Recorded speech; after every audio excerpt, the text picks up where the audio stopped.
नमस्कार, हम छी कपिल कुमार और अहाँ सब देख रहे छी समधिया मिथिला। एखन हम अलीनगर विधानसभा के अलीनगर प्रखंड के हरसिंहपुर के एक वार्ड में आयल छी। अतः किछु आदमी सब छथि, हिनका सबसे किछु बात करऽ चाहै छियनि।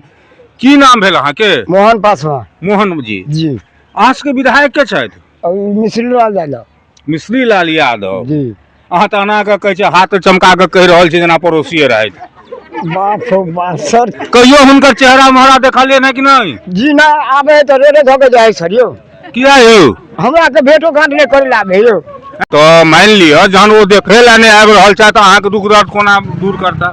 से कहियो विधायक अथी मंत्री के मंत्री के कहियो कि दूर के करते मंत्री जी ना। तो अहाँ सबके की लगैया जे एहि बेर जे फेर से चुनाव हुआ वाला छै, किछु दिन के बाद में चुनाव हुआ वाला छै, जी तो सरकार ककर बनते? सब की कहलिए, की नाम है अपन? बीना देवी। बीना देवी। तो ई बीना देवी छै, तो अहाँ के की लगे जे एहि बेर सरकार ककर बनते? सरकार जे सरकार गांव के अथी करते, विशाल देश के भला करते, वो सरकार बनते। हाँ तो जे करते से करते, लेकिन एखन के कर रहल छै या ककरा बुझै छै जकरा? नीतीश कुमार। नीतीश कुमार। मोदी जी। देख लियो लोग कहे छै ग्रामीण के महिला के बुझले नहीं छै, नीतीशो कुमार आ मोदियो जी दुनू के कहे छै सब करेलखिन, भ गेलखिन आ तकर बाद मोदी जी भेलखिन त चुनाव में गरीब लोग के विकास सर केलखिन। तो मोदी जी की सब विकास केलखिन से कुछ बुझल है? 5 साल के बाद नीतीश खराब भेलखिन तो कुछो नहीं केलखिन, आ मोदी जी खराब भेलखिन तो सब चीज केलखिन। बढ़िया बात है। की नाम है यहाँ के? हमर नाम अशोक पासवान भेल सर। अशोक पासवान पासवान टोली छै की? जी जी, गाछी टोल भेलन। पासवान गाछी टोल भ गेलै। एहिठाम के विकास किछु भेलैया? गांव घर में विकास भेलैया कि नहीं भेलैया, या कई तरह के विकास के आवश्यकता अहाँ के बुझना जा रहल है? सर देखे छियन, कहे तो छन विकास करबेन में बिजलियो देलकै, कहलखिन एगो बल्ब फ्री में रहते, ओहो बा देखे छथिन नहीं दे लाइट तो फिर बिल नहीं दे छन तो लाइट काट के चल जाए छन तार घींच के।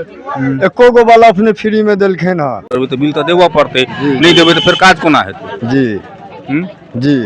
अहुका छथि कनि हम अहाँ के की लगैया जे एहि बेर जे सरकार बनऽ वाला छै, जे एहि बेर चुनाव हुआ वाला छै, तो ककर सरकार बनते? अहाँ सब ककरा सरकार में अनबै? अखनी तो हम सब मोदी के सरकार माने छियै। मोदी बहुत हल्का केलखिन, दाना अनाज 6 महीना फ्री देलखिन, बाल बच्चा के पढ़ौनी लिखौनी 6000 के रुपयो देलखिन। मोदी तो बहुते देश के विकास केलखिन।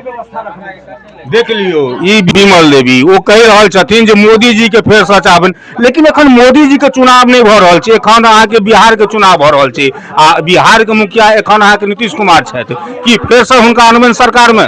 तो हुनके आने पड़ते, हुनके आना पड़ते। देख लियो कता के साथ ई सब कहि रहल छथि जे मोदी जी की सब चाहे छथिन, लगैया जे मोदी जी की सब फैन छथिन आ सब कहि रहल छथिन जे हम सब फेर से बिहार में नीतीश कुमार के अनबन और केंद्र में मोदी जी के सरकार छन। हिनका दुनू के जे डबल इंजन के सरकार छै, बिहार के महिला सब के डिमांड छै जे बिहार में फेर से डबल इंजन के सरकार बने। एही तरह के सब फेर लोक सब सामने है जनबे जे आबे वाला विधानसभा चुनाव में की उलटफेर हुआ वाला छै और जनता के की मांग छै।